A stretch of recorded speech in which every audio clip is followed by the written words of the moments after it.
Aujourd'hui, on fait l'analyse d'une critique chère à Nietzsche, le philosophe allemand, celle du christianisme. Nietzsche avait plusieurs critiques contre le christianisme. Il était en conflit avec cette religion idéologiquement, et ces critiques se traduisent en trois niveaux. Tout d'abord, il critique Dieu comme institution, comme autorité, comme établissement qu'est l'Église. Deux, il dit que le christianisme conduit au nihilisme. Et troisième niveau, Dieu doit mourir pour que l'homme s'épanouisse. On commence par énumérer et élaborer ces critiques. Premièrement, première critique du christianisme par Nietzsche, c'est que le christianisme est basé sur le bien et le mal. Et c'est faux, ce n'est pas juste de faire cette séparation. L'homme est plus compliqué. L'homme est un tout. Il est une partie du bien, une partie du mal. Il n'y a pas deux mondes, un monde du bien et un monde qui est totalement mauvais. Il critique la séparation de ces deux notions. Et pourquoi la religion chrétienne a fait cette séparation?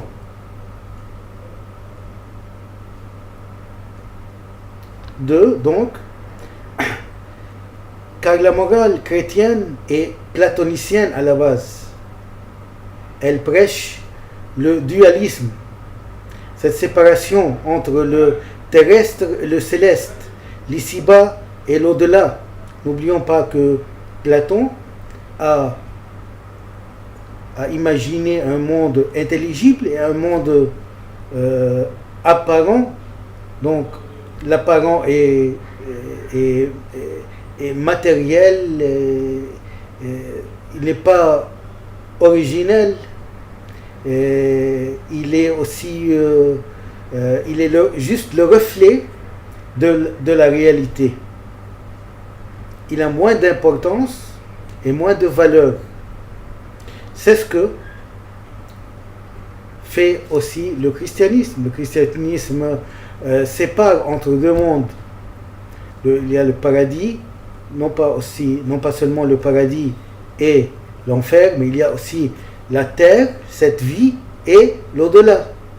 L'autre vie qui est de loin plus juste, plus belle et plus vraie. Mais Nietzsche dit que cela va conduire l'homme au nihilisme et au laisser-aller et à l'aliénation. Ces convictions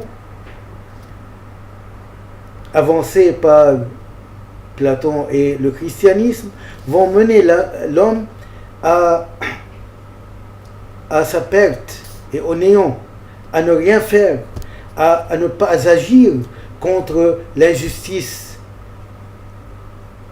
qu'on voit sur la terre.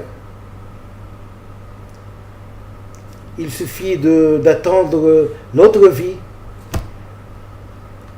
la rédemption, pour la résurrection, pour qu'on atteigne la vraie justice. L'homme va chercher un ailleurs où il demande justice. Et une vie Et ainsi, il ne peut pas rejeter le réel, car il doit l'endurer, il doit l'accepter comme juste un pont vers l'autre vie. Pourquoi? Parce que Dieu a créé ce monde et il nous a dit il faut attendre la seconde vie.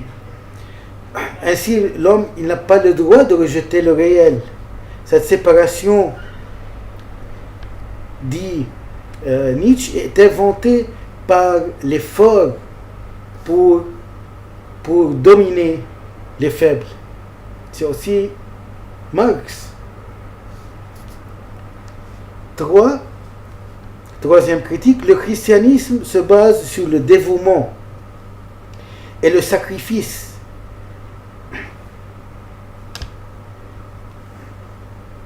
Donc, on ne peut pas vivre ses désirs ainsi et ses passions, d'où la réhabilitation de Nietzsche. Ce qui appelle la volonté de puissance. Donc, il faut renoncer. Donc, il faut renoncer à ce que le christianisme nous invite à renoncer, c'est-à-dire nos passions, nos désirs, et au contraire, il faut les suivre et non pas les inhiber. La religion se base sur l'inhibition et sur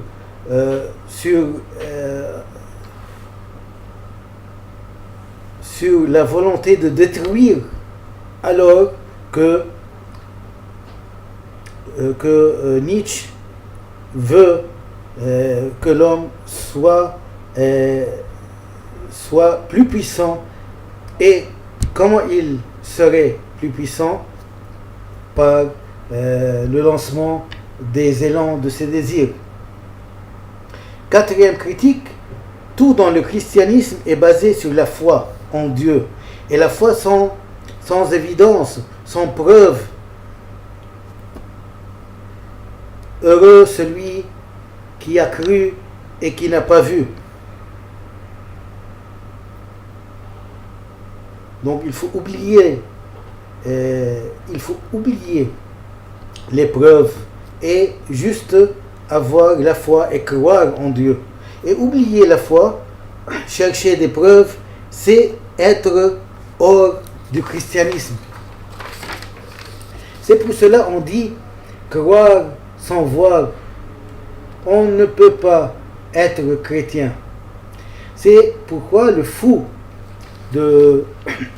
personnage du fou dans le texte fameux de Nietzsche, l'insensé, ne peut être un croyant qui dit ça. Ce n'est pas un chrétien qui dit Dieu est mort, nous l'avons tué. Non, ce n'est pas un chrétien qui se confesse, car un chrétien doit être attaché à la foi.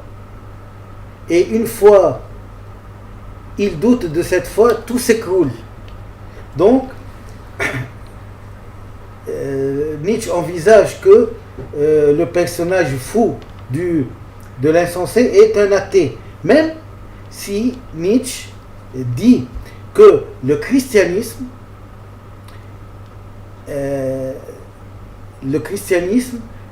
va annoncer la destruction de lui-même. C'est-à-dire, le christianisme va causer sa propre destruction. Comme il l'annonce. Et pourquoi cette destruction aura lieu? Parce que le christianisme en lui-même contient plusieurs contradictions qu'on va énumérer en 2 points. Donc 5e critique, la contradiction du christianisme. D'une façon, le christianisme nous enseigne la conscience. Il nous met toujours à l'examen de notre conscience et à l'analyse de nos actions. La morale chrétienne nous enseigne l'universalisme.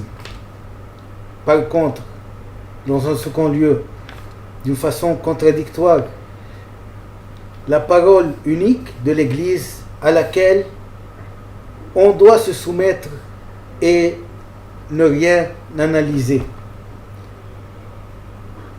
Donc, d'une façon, le christianisme est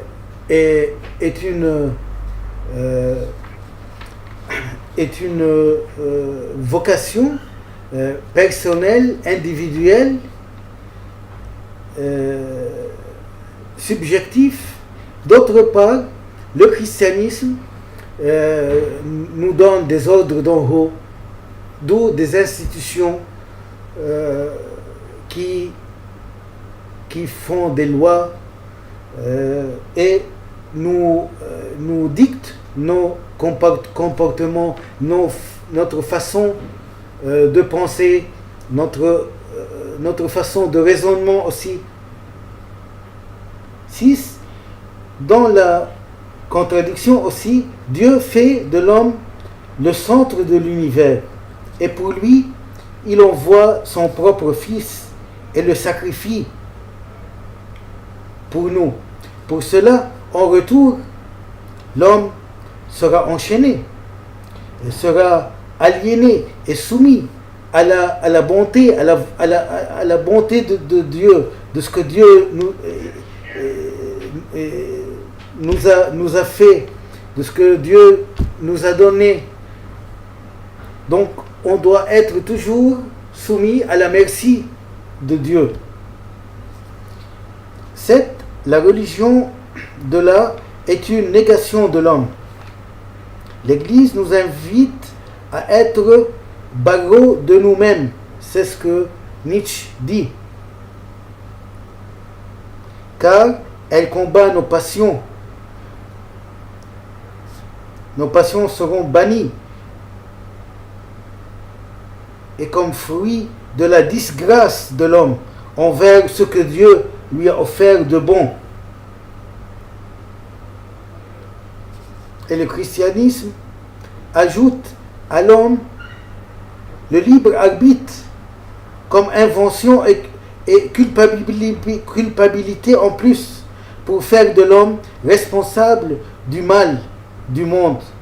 Donc au lieu que Dieu soit l'origine du mal, ici par le libre arbitre que il est supposé que Dieu a donné à l'homme, par le libre arbitre, c'est l'homme qui est l'origine du mal, parce qu'il a la volonté de choisir, la liberté de choisir, et il a choisi le mal.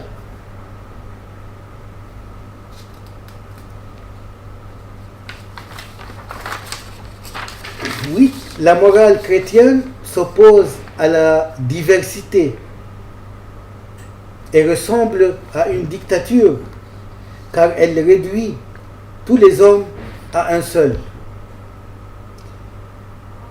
Elle réduit tous les croyants au prêtre, au statut du prêtre. Elle doit ainsi enseigner l'homme son comportement, son mode de vie, alors que le christianisme est au fait une vocation intérieure et un effort individuel, personnel, vers la sublimation. Le christianisme fait de sa nature les institutions, et l'Église a fait de Dieu une institution, ce que Nietzsche refute. L'homme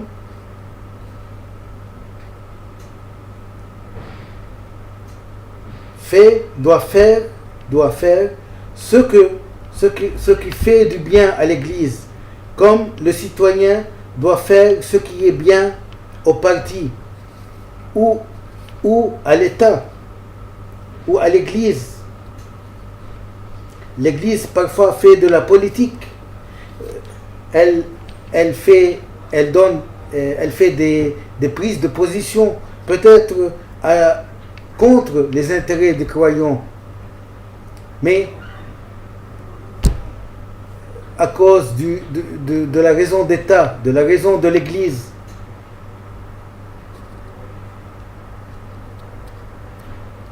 Staline,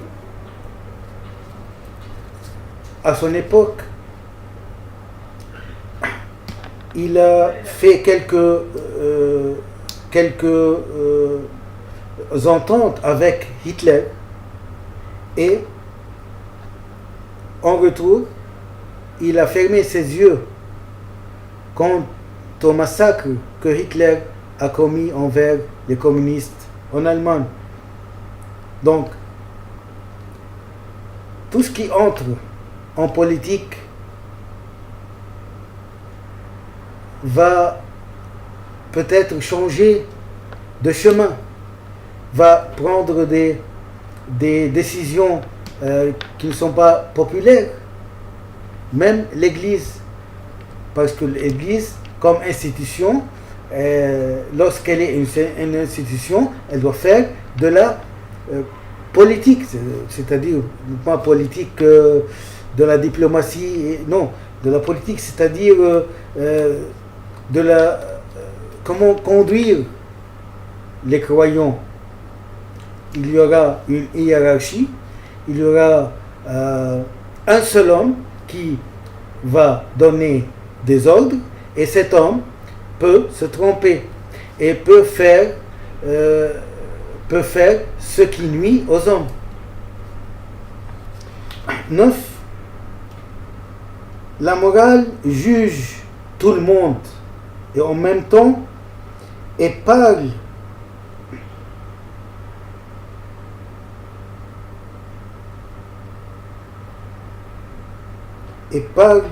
par là même, elle fait des lois alors que c'est impossible de faire des lois à tout le monde, car l'homme est unique, l'homme est individuel, l'homme est compliqué, l'homme est un tout formé de plusieurs cas particuliers et que chaque individu diffère de l'autre. Donc on ne peut pas appliquer une règle à tous les hommes. Et de même, dans l'Église, on ne peut pas pratiquer ça sur tous les hommes. Et de là, Nietzsche a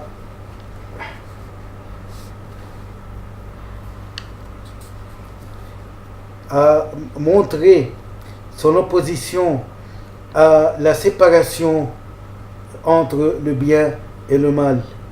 Il n'y a pas de séparation entre le bien et le mal. L'homme est un tout.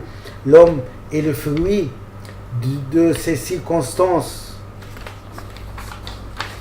10. La morale s'oppose à la vie.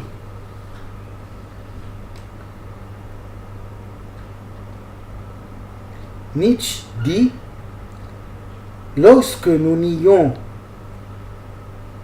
le pouvoir de Dieu et sa responsabilité envers nous, nous serons le monde, c'est-à-dire nous savons, nous commençons à savoir le monde. 11. On nie nous-mêmes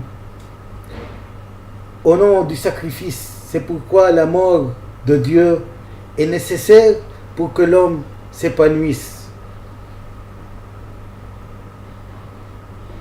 Il y a une relation nécessaire entre nier soi et accepter Dieu. On ne peut pas accepter Dieu comme étant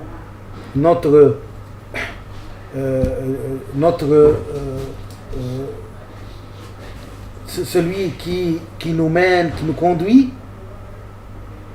si on nous considère nous-mêmes comme libres.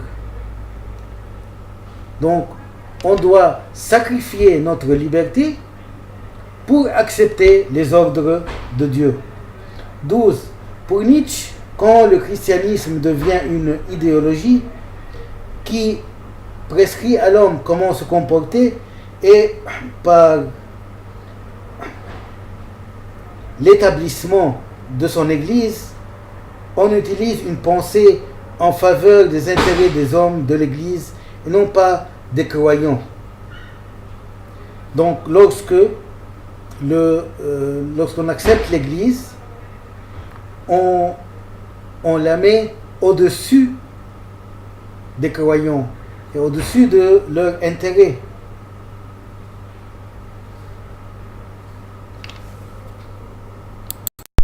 Nietzsche alors pose le problème du remplacement de la religion, car s'il n'y a pas de religion, tout sera permis. S'il n'y a pas de force intérieure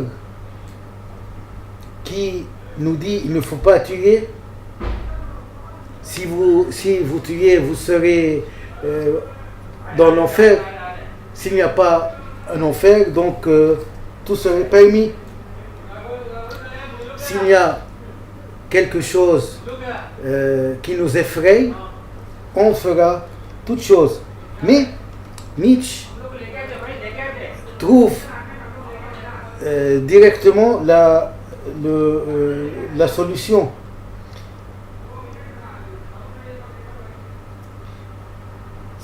Car c'est automatiquement, lorsqu'on nie Dieu, lorsqu'on n'accepte pas Dieu, qu'on trouve une façon à la réhabilitation de nouvelles valeurs.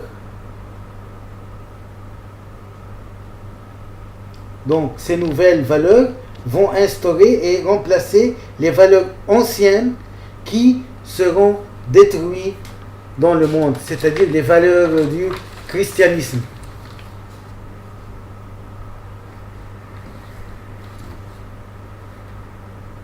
Il faut que Dieu soit mort pour que l'homme peut créer, comme si Dieu était un obstacle à l'homme.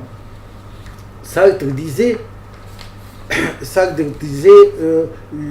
l'homme est un projet d'homme. Et Sartre aussi nécessite la mort de Dieu pour que l'homme s'épanouisse, pour que l'homme naisse de nouveau. On ne naît pas homme, on le devient.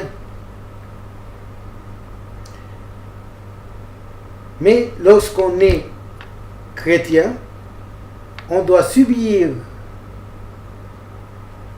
des convictions a priori.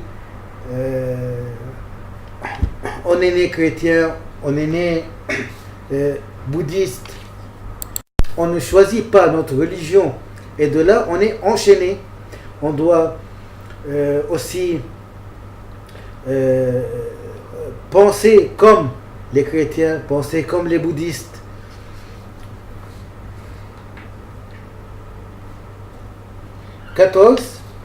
La philosophie, selon Nietzsche, nécessite la spéculation individuelle. Elle est par définition une réflexion sur tous les sujets. C'est une réflexion libre qui ne pense pas, qui pense plutôt en dehors des dogmes, qui ne pense pas à travers des systèmes innés a priori. C'est pourquoi la philo ne croit pas à l'institution. Elle est une réflexion sur les choses et ne peut être cadrée dans un système quelconque, ou idéologique, ou religieux. Cette philosophie réflexive doit être celle du christianisme, qui ne peut pas, de là, être enfermé et encadré par des décisions venues d'en haut ou à travers des ordres tombés non loin du ciel, mais de l'Église. C'est pourquoi le chrétien vit cette double identité. C'est le résultat aussi de la contradiction du christianisme. Le chrétien vit une double identité et c'est pourquoi on trouve des croyants qui prêchent le christianisme et font leur devoir et prient dans l'église, se mettent à genoux même, mais dans la rue, ils pratiquent le contraire des enseignements du Christ lui-même. L'Église peut nous accorder le droit de défendre nous-mêmes, de tuer pour se défendre, alors que le Christ n'a pas dit ça. Le Christ a dit, tu aimeras ton ennemi comme toi-même.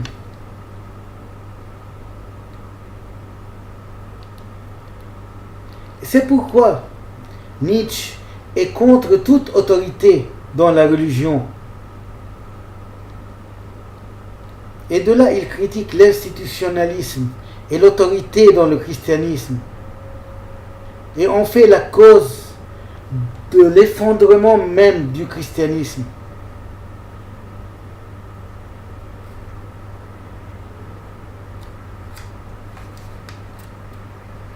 Et ça demande à l'homme de quitter tout ça et de faire ses propres valeurs.